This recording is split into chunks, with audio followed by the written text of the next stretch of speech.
¿Cómo están? Soy la doctora Helen Valverde, médico con especialidad en epidemiología. En el tema de hoy vamos a hablar de la leishmaniasis, que es una enfermedad un poco olvidada, pese a que continuamos teniendo casos.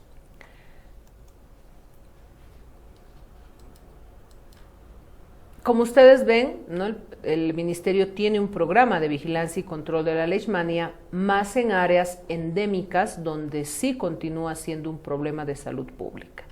Y obviamente nosotros acá y en las ciudades recibimos en los hospitales de tercer nivel pacientes con esas lesiones que vamos a ir desarrollando en la exposición. La leishmania, como sabemos, es una enfermedad zoonótica causada por diferentes especies de protozoos del género Leishmania, de ahí el nombre. ¿Qué manifestaciones clínicas tenemos? Por ejemplo, úlceras cutáneas, como las que vemos en la diapositiva. Existen, sí cicatrizan obviamente, pero a veces no pueden producir internamente inflamación severa del hígado o del vaso. Y cuando estamos en un tipo de leishmania que vamos a ver más adelante, en la parte ya mucosa, sí va a tener grandes complicaciones para nuestro paciente. Este agente se va a transmitir al humano y a los animales a través de la picadura de las hembras de este mosquito, que es el Phlebotomus, del género Lutzomia. En países endémicos como el nuestro y con la frontera con Brasil, es conocido con varios nombres, ¿no? Le dicen champari, rocorroco, plumilla por la forma de las alitas que ustedes ven, o mosquito pólvora, ¿no? Porque son menuditos y vienen como si hubiera un ventarrón. En el mundo, históricamente, hablar de la leishmania nos lleva hace muchos siglos atrás, donde se habla de la leishmania tegumentaria y es considerada como una enfermedad autóctona del continente americano. ¿Cómo nos damos cuenta de esto? Por las cerámicas antropomorfas que ustedes ven acá, denominadas o conocidas como huacos, en los cuales en la cultura preincaica ya vemos estas lesiones en la región oral plasmadas, ¿no? En estas vasijas. La OMS indica que existen 88 países a nivel mundial que presentan estos casos autóctonos de leishmania, con una población en riesgo que más o menos llega a 350 millones de personas. En nuestro país, según los datos estadísticos que tenemos, hay 6 departamentos dentro de lo que va a ser el área endémica de leishmania, ¿no? Más o menos 70% de nuestro territorio es considerada área endémica. Entonces, imagínense, y mucho que no hablamos de esta enfermedad, ¿verdad? Esta enfermedad fue descrita en la antigüedad con un único foco en el área de los Yungas del departamento de La Paz, pero hoy por hoy se ha extendido a Cochabamba, está Santa Cruz, Beni, Pando, Tarija y Chuquisaca, ¿no? Entonces es importante que nosotros podamos tomar en cuenta esta cantidad de pacientes que para el 2013 sumaban aproximadamente 3.273 entre varones y mujeres. ¿Qué especies comunes tenemos de este mosquito que es el que va a llevar o transmitir esta enfermedad? Tenemos a la Leishmania brasiliensis, ¿no? Causada o causante de la Leishmania cutáneo-mucosa, la Leishmania amazoniensis, causada o causante de la enfermedad cutánea, la Chagassi, que causa la visceral, y la Lainsoni, que tiene raros casos en la cutánea. El vector entonces es del orden Diphthera, familia Phlebotomidae, género Phlebotomus y Lutzomia. Solamente las hembras al alimentarse de la sangre pueden contaminar, primero se contaminan de un vertebrado, sea un ser humano o un animal infectado, y llevan también a otro huésped, ¿no? Generalmente en áreas de Amazonía, Brasil, Santa Cruz, Beni o Pando, los cuatíes o las zarigüeyas son las que van a tener este protozoario o este parásito. Tenemos acá el ciclo dentro de lo que va a ser la leishmania, donde empezamos, ¿no es cierto?, en la parte superior, donde decimos que al alimentarse de sangre este flebótomo hembra inocula el parásito en forma de promastigote al ser humano. Estos ¿no? Van a ser fagocitados por nuestros macrófagos y pasa a la fase de promastigote. Estos promastigotes se van a transformar en amastigotes dentro de los macrófagos. Una vez que estos se multiplican, van a salir a varios tejidos y hasta aquí nosotros vamos a denominar la fase diagnóstica.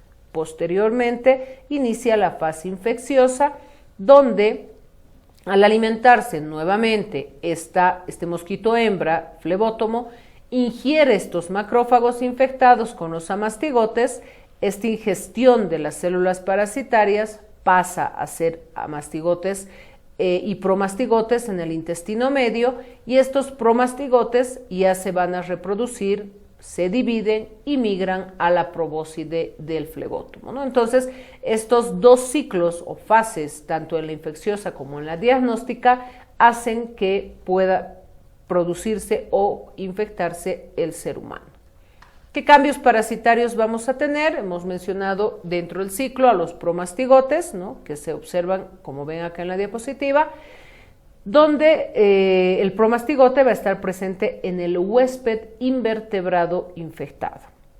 Estos parásitos son alargados, más o menos miden de 10 a 15 micras y poseen un microflagelo, lo que hace que llegue a la probóscide del flebótomo.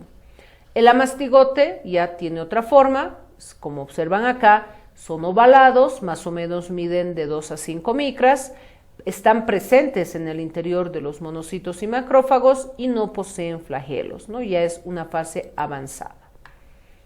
La leishmania cutánea es, como ustedes observan en la diapositiva, ¿no? Es una forma donde la leishmania más común es la amazoniensis y está disgregada en toda la parte o región de Perú, conocida como UTA. Se caracteriza por la aparición de estas úlceras cutáneas de este tipo, que son indoloras, y lamentablemente esa es la razón por la que los pacientes no acuden directamente, ¿no? Esperan, piensan que se va a cerrar y obviamente después de muchos años por sí solo se cierra. La leishmania mucosa, como ven ustedes acá en las diapositivas, es una de las formas mucosas, la brasiliensis, la más común. Se inicia con una reacción inflamatoria, se enrojece el lugar de la picadura, hay prurito, hay edema y algunas veces esa región sangra con facilidad.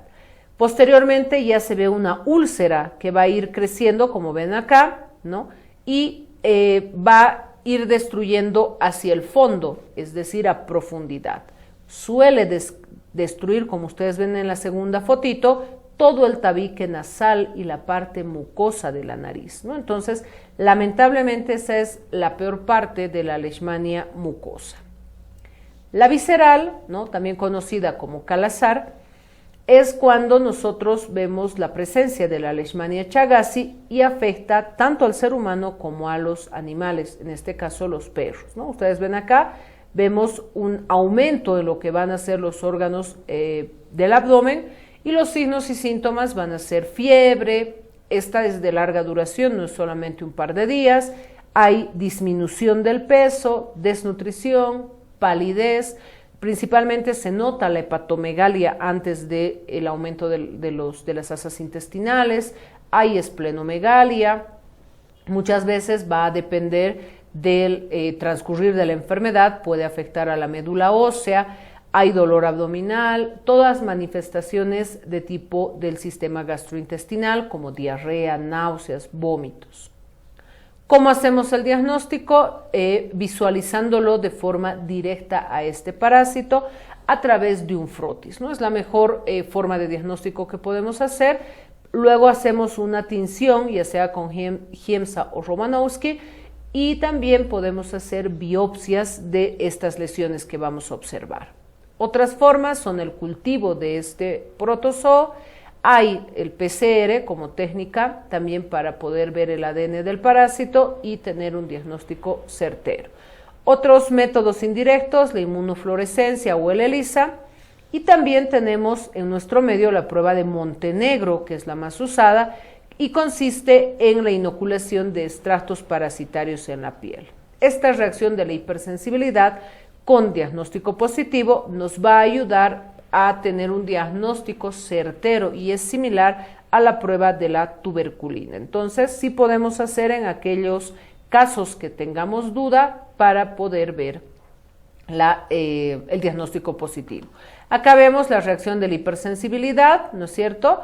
Tomamos parte de lo que va a ser esta región de la lesión y en el antebrazo podemos inocular.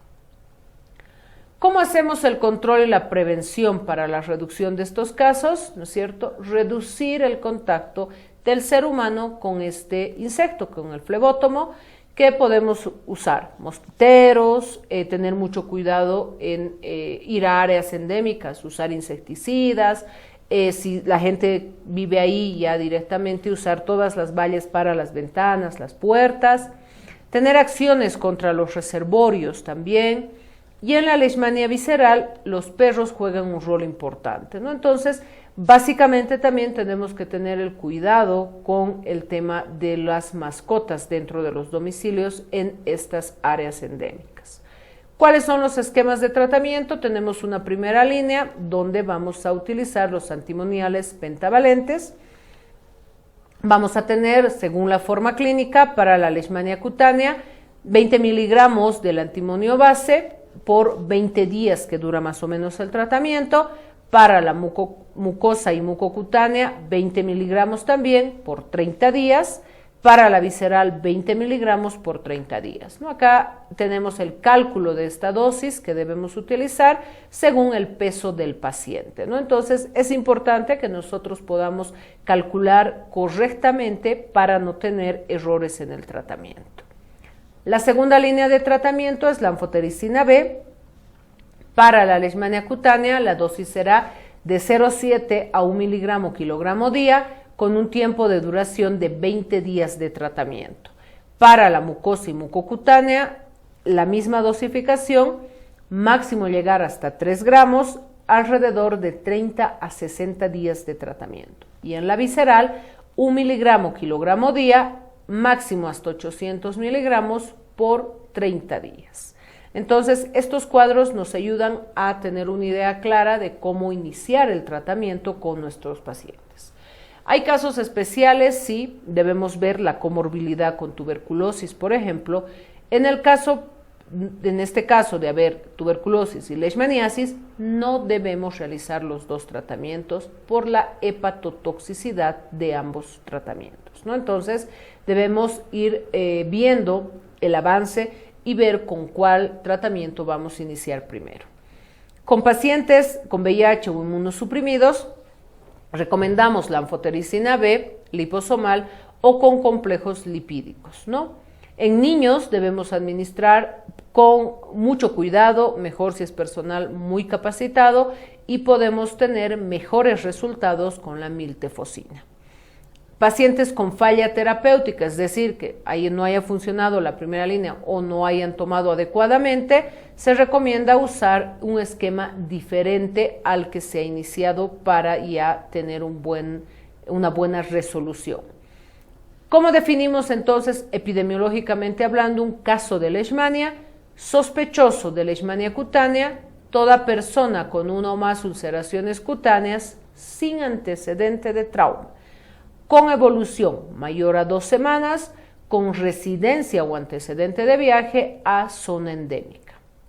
La mucosa o mucocutánea, toda persona con lesiones ulcerosas o granulosas en región nasal u orofaringea, con perforación o pérdida del tabique nasal, pudiendo alcanzar también a los labios o a la boca en el tema del paladar posterior, con residencia o antecedente de viaje a zona endémica. La leishmania visceral, toda persona con fiebre de origen desconocido, con hepatomegalia o esplenomegalia, anemia, pérdida de peso sin causa aparente, con residencia o antecedente de viaje también a un área o zona endémica. Caso confirmado por laboratorio, ¿no? Todo paciente sospechoso de cutáneo o mucosa con visualización del parásito o una prueba PCR o inmunológica positiva. La leishmaniasis visceral, todo paciente con visualización del parásito o prueba inmunológica de PCR también.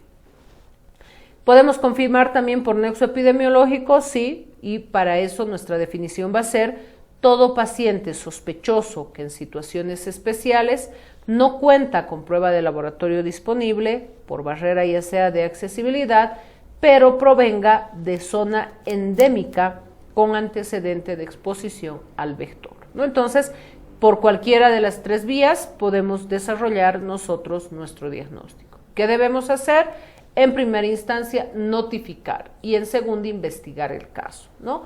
La notificación tiene que ser dentro de las primeras 24 horas mediante el llenado de la ficha clínica epidemiológica e indicar dónde hemos detectado el caso, el lugar probable de infección, que no necesariamente es el mismo, para que nosotros podamos desarrollar y ver conducta epidemiológica acelerada, clasificar si es caso autóctono o importado, dependiendo si ha sido en área endémica o en área no endémica, planificar los insumos y medicamentos que obviamente cubre también el programa nacional, intensificar la vigilancia epidemiológica, tanto pasiva como activa, para evitar la propagación de más casos. Y obviamente también realizar toda la comunicación y abogacía con la comunidad, el entorno, dependiendo también del municipio en el que se haya desarrollado el caso.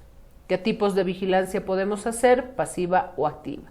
La pasiva, el hecho de detectar el caso sospechoso a través de la consulta médica, ya sea en visita domiciliaria o en el mismo establecimiento de salud, para luego confirmar a través del laboratorio el tema de los casos o mayor número de personas infectadas. La vigilancia activa con la detección de casos sospechosos en la comunidad, pero ya que sea por visita de las brigadas del centro de salud, ¿no? Entonces ahí sí estamos buscando de forma activa quizá alrededor de donde viva o haya sido infectado nuestro paciente. Y obviamente también posteriormente debemos confirmar clínicamente, epidemiológicamente o laboratorialmente nuestros casos.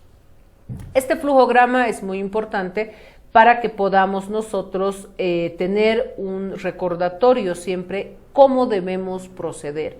Si vemos la leishmaniasis cutánea, por ejemplo, debemos evaluar estos criterios de complejidad. Si hay 5 o más lesiones, si la lesión mide igual o más de 5 centímetros, hay nódulos o no, es decir, adenopatías, dónde es la lesión, cara, manos, genitales, y si nuestro paciente está inmunodeprimido. Si hay alguna de estas características de complejidad, entonces pasamos a un tratamiento sistémico. Si no, empezamos con un tratamiento local. Si hay persistencia o recidiva, pasamos al tratamiento sistémico. En la mucocutánea, de forma directa, pasamos al tratamiento sistémico por la región y las lesiones que puede tener. ¿Qué hacemos en un tratamiento local? Utilizamos el antimoniato de meglumina y la crioterapia. También tenemos ciertas alternativas terapéuticas según la observación que hagamos de las lesiones. En cambio, en el tratamiento sistémico está la anfotericina B y el antimoniato de meglumina, donde ustedes acá ya hemos visto en el cuadro anterior la dosificación y los días que deben utilizar. Siempre recordar que la anfotericina B es nefrotóxico y el antimoniato de meglumina tiene alta cardiotoxicidad. Otras alternativas terapéuticas, fluconazol, itraconazol, la miltefosina y la pentamidina, que nos ayudan también dentro de lo que va a ser este tratamiento.